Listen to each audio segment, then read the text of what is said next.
She came back with wet hair, smelling like cheap cologne and mint gum, wearing the same clothes she left in but with her brassiere stuffed into her purse.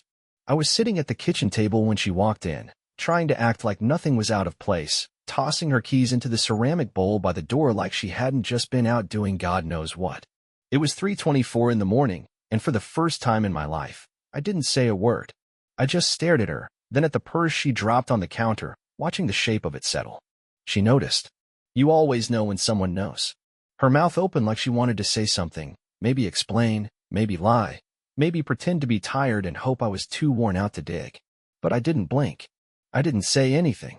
I just stood up, poured the last of the coffee into the sink, and left the room. 2 days before that night, I wouldn't have suspected a thing. Not because she was so good at hiding it, but because I never thought she had it in her. We've been married 10 years, and I knew her tells. When she lied, her left eye twitched. When she was guilty, she chewed her bottom lip raw. But for weeks, she had been clean. No nervous gestures. No sudden changes in habits. It was almost too clean. And then came Thursday. She was supposed to be helping organize a surprise retirement party for one of the anesthesiologists at the hospital. I wasn't invited, spouses weren't, apparently, so I stayed home, watching reruns and eating the leftovers she said not to throw out. By midnight, she hadn't come back, and I was already suspicious. Not because of the hour, but because of the silence. No texts, no calls. Not even a running late excuse. When she finally came in, she had a fresh strawberry stain on her blouse. She told me it was wine. I didn't believe her, but I let it slide. Friday was when the pieces started to come together, not through a phone, not from a message or a voicemail. It was from the backseat of her car. She never lets anyone in her car. It's her space, she says, always has been. She keeps it spotless. Air fresheners clipped to every vent, receipts folded into a neat pile in the glove box, reusable shopping bags in the trunk. That day, she asked me to grab her gym bag from the back seat while she was still getting ready upstairs. The gym bag was there, but so was a pair of cufflinks, silver, engraved with a logo I'd never seen before. Tucked into the pocket behind the passenger seat, just barely poking out like it wanted to be found. I picked them up, turned them over, and stared at the little emblem. It wasn't hospital-issued. It wasn't mine, and she sure didn't own them. My pulse slowed. That kind of slow that happens when something breaks inside you but your body hasn't caught up to the fallout yet. I put them back exactly where I found them and returned to the kitchen. I said nothing that night. Let her come down, kiss me goodbye, and leave for her shift. Then I followed her. That's right. No GPS, no app, no digital trail. I followed her the old way. 10 car lengths behind, lights off, slow and steady like I'd done it 100 times. She didn't go to the hospital. She didn't even go in the direction of the city. Instead, she drove out past the edge of town to a little motel off the highway, the kind that rents by the hour and doesn't ask questions. I parked a block away, walked up the road on foot, and watched her meet a man in the parking lot. He wore a suit, loosened at the collar, with his sleeves rolled up and a jacket slung over one shoulder. His car was already there, parked beside hers, engine still warm. They didn't kiss. No grand display. Just a touch, a hand on her lower back, and then they disappeared behind roommate. I stood there for a long time. Maybe an hour. Maybe more. I don't know. My feet hurt. My throat was dry, but none of it registered. I was watching the last scene of a play I didn't know I'd been cast in, and all I could do was stand there and try not to throw up. I didn't cry. Not yet. That would come later. What I felt was quieter, more controlled. She came home around 3 a.m. I was already sitting in the kitchen when she walked in, hair wet, keys rattling in the bowl. I didn't ask where she'd been. I didn't need to. I didn't even ask about the cufflinks or the motel. That wasn't the moment for confrontation. That was the moment for letting her know, silently, that I knew. And that whatever game she thought she was playing, I was done pretending not to see the board. The next day, I went out and bought the same cufflinks.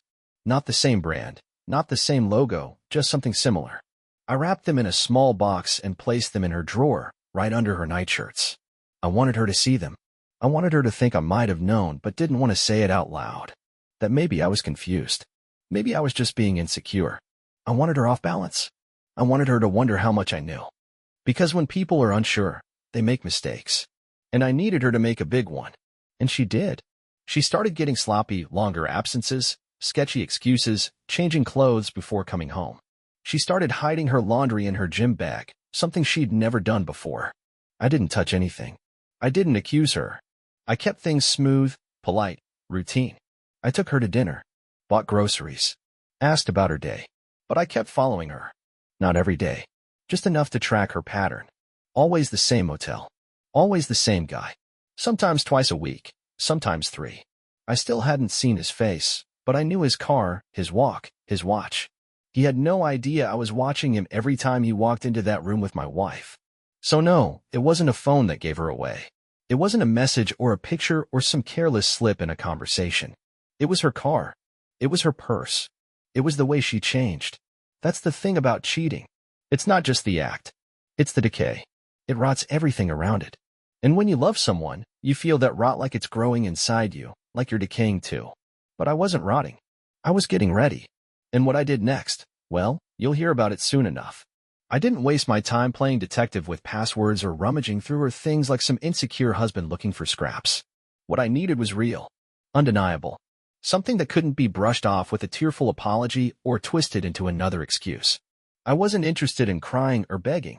I wanted to catch her in a way that even she couldn't lie her way out of. So I waited, and I watched. The motel visits were clockwork. Tuesdays and Fridays, always between 1 and 3 in the afternoon. He'd arrive first, stay in the car, and text or call. A minute later, she'd pull in, park beside him, and they'd go inside together. No hesitations. No glancing around. Just like they were checking into a spa or heading to a meeting. I never saw them hold hands or kiss in public, but the way they moved said everything. She didn't look like someone being seduced. She looked like someone in control, like she was the one leading him. The day I decided to follow her inside, I wore my old maintenance uniform from my side business. I still had the badge and clipboard from when I used to do fire alarm inspections. Nobody questions the guy with tools and paperwork, especially not in a place that rents rooms by the hour. I walked up to the front office like I belonged there and told the clerk I was there to inspect the alarms. He barely looked up from his phone, tossed me a key ring, and mumbled that the system had been giving them problems all week. Room 8 was 2 doors down. I walked past it slow enough to listen, but not enough to seem obvious. Inside, I could hear faint laughter, the shuffle of movement, a dull thud like someone dropping a bag. I didn't need to hear more. I had what I came for. I marked the room number on the clipboard, walked back to my car, and sat there with the engine running for 10 minutes, trying to figure out what I was supposed to feel. I wasn't even surprised. Just tired. That night, she came home and kissed me on the cheek like she always did. Asked if I wanted anything special for dinner, told me about a patient who had a meltdown in the ER, and acted like she hadn't spent 2 hours rolling around in a motel bed with someone else. I nodded through it, smiled at the right moments, and said I was going to call it an early night. She didn't even look up from her phone when I left the room. The next morning, I drove to the hospital. Not to see her. I didn't need to make a scene in her workplace or get thrown out for causing a disruption. I was there for him. After watching for weeks, I finally figured out who he was. Physical therapist. New to the facility. Friendly, a little too smooth, the type who smiled too much and remembered everyone's name. I waited in the cafeteria, pretending to be there for a vendor meeting. When he walked past my table, I stood up. "You're the guy from room 8, I said quietly, just enough for him to hear. His face didn't change. I'll give him that. He blinked once, then turned to look at me fully, probably trying to place me. He didn't. "I think you've got the wrong person," he said. "No, I don't." I leaned in slightly. "Next time you meet someone's wife in a motel, make sure her husband isn't parked across the street." He didn't respond. He just stood there, staring at me, probably debating whether to apologize or lie or walk away. I didn't give him the chance. "I'm not here to argue. I'm not going to yell or swing at you. This isn't about you. But I want you to know I see you. I see what you are. And I see what she's become." He swallowed hard, then turned and walked off without another word. I watched him go, then sat back down and finished my coffee. I wasn't angry at him. Not really. He was just the symptom. She was the disease. When I got home, she was in the kitchen, chopping vegetables for dinner, humming to herself like nothing in the world was wrong. I looked at her for a while. The curve of her back, the way her hair was tied up in that messy knot she always did when she was trying to look casual. It used to be the little things I loved about her. Now every one of them made my stomach turn. "Do you still love me?" I asked, leaning against the doorway. She turned around, surprised. "Of course I do. Why would you even ask that?" "No reason," I said. "Just curious." She smiled. wiped her hands on a towel, and came over to hug me. I let her. I even hugged her back. Because if she was going to lie, I wanted her to do it while looking me in the eye. And she did. No hesitation. No guilt. That's when I decided. I wasn't going to confront her yet. I wasn't going to shout or break things or cry into my pillow. I was going to wait a little longer. Let her dig herself deeper. Let her keep lying. Because the deeper she went, the harder the fall was going to be. And I was going to be the one who pulled the ground out from under her. The moment came earlier than I planned. I thought I'd have at least another week to gather more leverage, maybe speak to a lawyer, maybe make a few quiet moves behind her back before flipping the whole situation in one blow. But that morning, she pushed a little too far. She left her laptop open on the kitchen table while she stepped into the shower.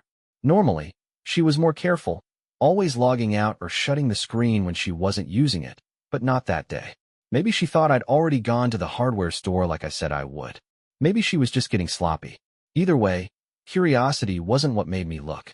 It was instinct. I pulled out the chair, sat down, and tapped the spacebar. An email was open. The subject line was blank, but the body was clear. I can't stop thinking about yesterday, it read, followed by a few things I didn't need to see and wish I hadn't. At the bottom was his name. Nothing fancy. Just a plain sign-off like it was an invoice or a grocery list. The worst part wasn't what he wrote. It was her reply, still sitting unsent. Next time, let's try somewhere else. I think he's starting to get suspicious. I didn't even feel anger anymore. Just a cold, dull certainty that this was the moment. I stood up, went to the hallway, and waited for the water to stop running.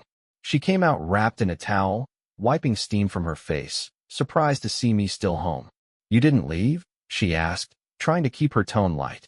"No," I said. Something came up. She walked past me into the bedroom, humming under her breath, acting like everything was perfectly normal. I followed her and leaned against the doorframe. "How long has it been going on?" I asked without raising my voice. She froze. Not dramatically, just for a second. Then she turned to face me, towel still clutched around her chest. "What are you talking about?" "You know what I'm talking about. Don't pretend you don't." She looked down, then back up, trying to read me. Her eyes scanned my face, probably deciding whether to lie or confess.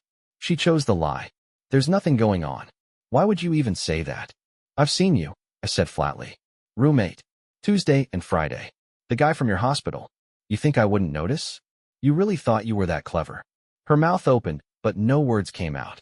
She stepped back a little, sat on the edge of the bed, and stared at the floor. "How many times?" I asked. "I don't know," she said finally. "You don't know?" "No. I mean, I wasn't counting. It wasn't like that." "Then what was it like?" I walked closer. "Was it love? Was it boredom? Was it just something to do when you didn't feel like coming home?" "It just happened," she whispered. "No, it didn't just happen. You made a choice. Over and over again. You planned it. You made time for it. You lied about it. Don't insult me by calling it an accident." She stood up, clutching the towel tighter. "I didn't mean to hurt you. You didn't mean to hurt me, but you did it anyway. Repeatedly. For what? Excitement? Validation? Because I didn't buy you flowers last month. That's not fair." "Fair?" I laughed. "You want to talk about fair?" "You don't understand," she said, her voice rising now. "You've been distant for months. You're always in your own head. You stopped talking to me. You started pulling away." "I pulled away because I knew something was wrong," I said. "Because you weren't the same. Because you'd come home smelling like cologne and lie straight to my face. Because you were sneaking around with someone who doesn't even have the decency to stay away from another man's wife." Her hands were shaking now. She tried to say something, then sat down again. "I want the truth," I said. "All of it. How long? How serious? What you told him about me." "It started 4 months ago," she said, her voice low. "We were working late. He made a move. I didn't stop him." "Did you love him?" "No. I don't even know if I like him. It felt good to be wanted." "You think I don't want you?" "You stopped showing it." "I didn't stop showing it," I said. "You stopped seeing it." She was quiet for a long time. Then she said, "What are you going to do?" "I haven't decided yet," I told her. "But don't expect this to go back to normal. You crossed a line. You burned something down." "I'm sorry." "I'm sure you are," I said. "But you're not sorry for what you did. You're sorry you got caught." She didn't deny it. She didn't even look at me. She just sat there, towel slipping slightly, hair damp, skin flushed not from shame but from discomfort. I turned and left the room, walked outside, and sat on the porch. I needed to breathe. I needed to think. What I knew for sure was that things couldn't stay the same. What I didn't know yet was how far I was willing to go to make sure she understood just how much damage she had done. But that answer was coming, and soon.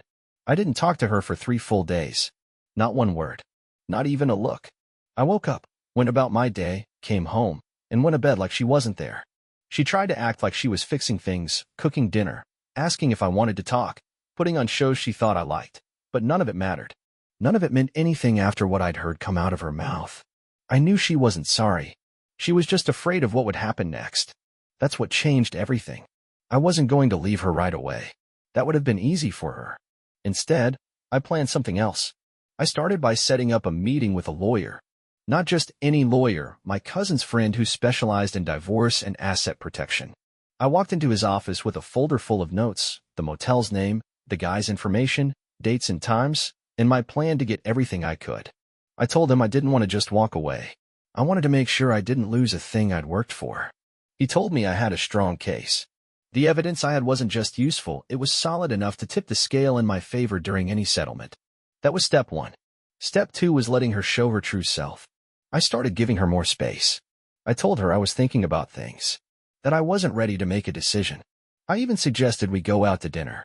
She said yes like it was a lifeline, like she thought this was the start of healing. That was the point. She needed to believe she was safe before I could tear it all down. I took her to the same restaurant we used to go to when we first started dating. She put on makeup for the first time in weeks, wore the dress I bought her last year for her birthday, and smiled like she hadn't betrayed me in a motel room with another man. We ordered wine, ate slowly, and talked like nothing had happened. I asked her how work was going. She talked about her coworkers, the staff shortages, how stressful everything had been lately. Not a single mention of him. Not even a trace of guilt in her voice. She thought the performance was working. She thought I was falling for it. She had no idea I was watching her like a man waiting for a thief to slip up. I hired a private investigator the next day. I didn't tell him much, just gave him her schedule, the guy's name, and the motel details. He said he'd handle it and get back to me in a week. I already knew what he'd find, but I wanted it documented by someone who wasn't me. I wanted pictures. I wanted timestamps. I wanted to bury her in the truth she kept trying to avoid. And that's exactly what he gave me. 5 days later, a manila envelope was on my doorstep, sealed and packed with exactly what I needed. Photos of her getting out of her car, walking into the motel, him opening the door, her walking in. 2 hours later, her walking out. Same routine. No shame. No hesitation. I made 10 copies of everything and stored them in 3 different places, one at home, one at my office, one with my lawyer. Then I did something I never thought I'd do. I called her parents. Her father answered, polite as ever. I told him I needed to talk to both of them and asked if I could stop by the next day. He agreed. When I arrived, I sat down with them, pulled out one of the folders, and slid it across the table. Her mother opened it, looked at the photos, and didn't say a word. Her father took longer. Page after page, his face stayed locked in place, stiff and expressionless. When he finally looked up, he said nothing either. They just sat there. I told them they deserved to know what their daughter had been doing, that I wasn't asking them to pick sides. I was just giving them the truth. I left without waiting for them to speak. That night, I printed another copy and left it on the nightstand beside our bed. I didn't say a word. I just placed it there before going to sleep in the guest room. She saw it in the morning. I heard her gasp, then slammed the folder shut. She came into the hallway looking pale, holding the papers like they were on fire. "Where did you get this?" she asked. "Does it matter?" I answered. "This isn't fair," she said. "No, it isn't. But you didn't care about fair when you were sneaking off twice a week. I told you I was sorry." "No, you didn't. You told me you didn't know why you did it. You told me you didn't love him. But you never apologized. You just made excuses. What do you want from me?" "I already have what I need," I said. "This isn't about you anymore. This is about making sure you don't walk away from this pretending you're the one who got hurt." She stood there shaking, lips pressed tight like she was about to cry, but I didn't care. I walked past her, grabbed my keys, and left the house without saying anything else. I had errands to run, places to stop, people to meet. By the end of that week, every person close to her, her friends, her coworkers, her sister, had a copy of the truth. I didn't add a note. I didn't need to. The photos spoke loud enough. The look on her face when she realized what I'd done told me everything I needed to know. She thought she could control the story. Now she was just a character in mine. For the next few days, she barely left the house. She didn't go to work, didn't visit her parents, didn't even open the blinds. I heard her phone go off over and over, probably her friends reacting to the envelope I sent. Maybe the guy she had been sneaking around with trying to figure out why everything had gone silent. I didn't ask. I didn't care what they were saying. I had already said everything I needed to. All that was left now was the final part, the one I'd been pushing off. The real talk. The end. She waited until Sunday evening to knock on the door of the guest room. I was packing up some clothes, folding things slowly, not because I had a plan to go somewhere that night, but because my head was full and it gave me something to do with my hands. I told her to come in. She walked in without meeting my eyes and sat on the edge of the bed like it was her place to be. I didn't say anything. I wanted her to speak first. I know I ruined everything, she said after a long pause. I just don't know how to fix it. You can't, I said. I want to try, she replied, her voice small. I'll go to counseling. I'll do whatever you want. I don't want anything from you anymore, I answered. Not trust. Not effort. Not even closure. I just want you to understand what you broke. She looked up, eyes red like she hadn't slept in days. I understand. No, you don't, I said. If you understood, you would have come clean. You would have admitted it when I asked you the first time. You wouldn't have forced me to dig through your life like some detective just to get the truth. You would have respected me enough to confess. I was scared, she whispered. Yeah, scared of losing your comfort. Scared of being seen for who you really are. But you weren't scared when you were sneaking into motels and texting him while I was in the next room. You were only scared when you realized you didn't have control anymore. She wiped her face and shook her head. You were the only constant in my life. You always took care of things. You were good to me. I don't know why I did what I did. That's your problem to figure out, I said. Not mine. Do you want a divorce? She asked, finally facing the only question that mattered. I want peace, I said. And I'm not going to get that staying here with you, pretending we're something we're not. So yes. Yes, I said. She didn't cry. Maybe she already had. Maybe there was nothing left in her to pour out. She just sat there, arms hanging at her sides like she didn't know what to do with them. I never thought it would come to this, she said. Neither did I said. But here we are. She nodded and stood up. Will you move out, or should I? I'll move out, I said. I don't want to stay here. I've got a place lined up already.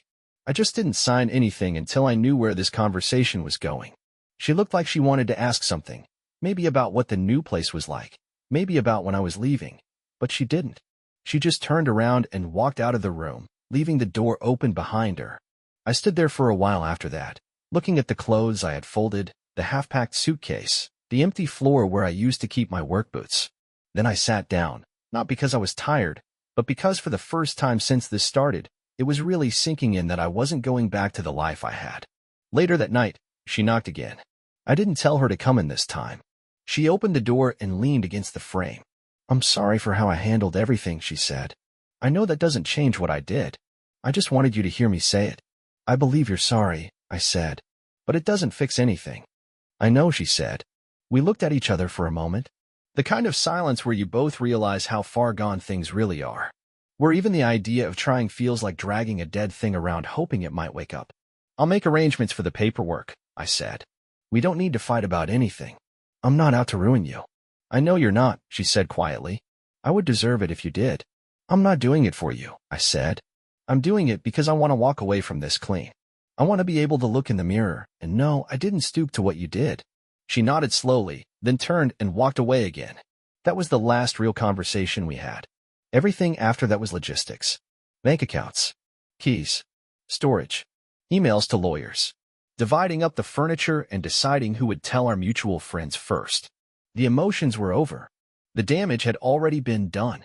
All that remained was to clean up the mess. And I was fine with that. Because I was already somewhere else in my head.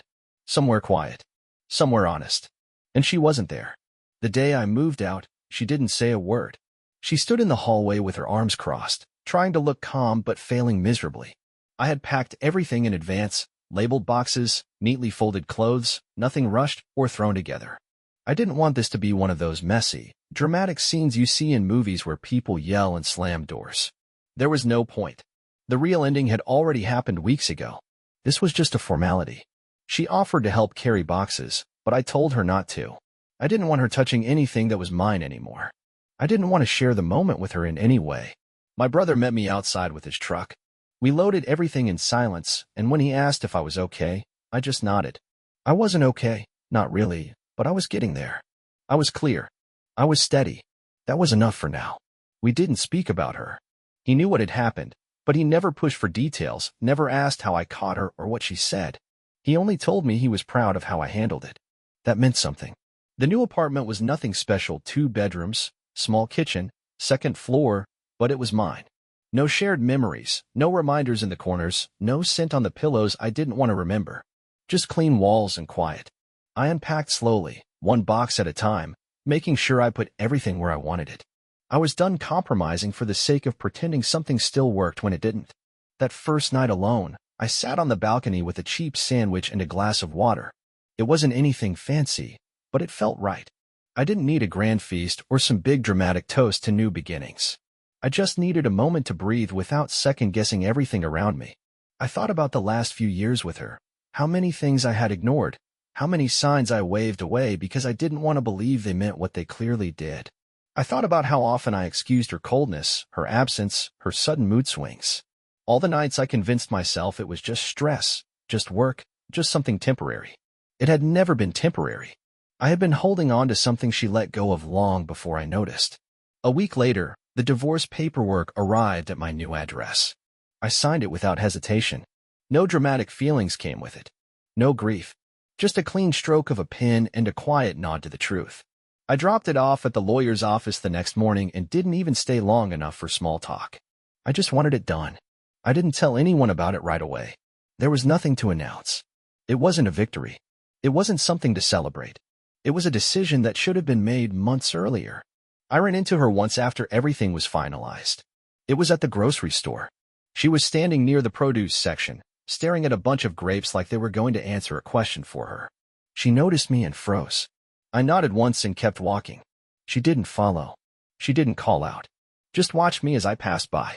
That was the last time I saw her. There was nothing left to say. People ask me sometimes if I would ever consider getting back into another relationship. I always answer the same way. I don't know.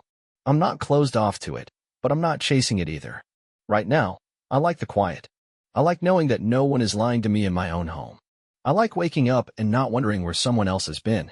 I don't need perfection. I just need honesty, and I refuse to settle for less ever again. What I've learned from all of this isn't about revenge or closure or even betrayal. It's about knowing when to stop trying to fix something that the other person keeps breaking. It's about not tying your piece to someone else's chaos. I gave her chances. I listened. I waited.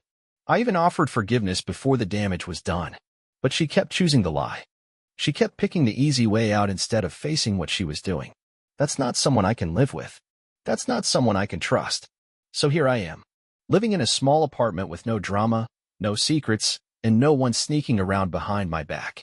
It's not exciting. It's not impressive. But it's real. And for the first time in a long time, I can say that's enough. If something else comes along, great. If it doesn't, that's fine too. I've already survived the worst of it. I've already seen how low someone can sink when they think you'll never walk away. And I did walk away. Not because I was weak, but because I had finally run out of reasons to stay. She can live with her choices. I'll live with mine. And honestly, I can live with that.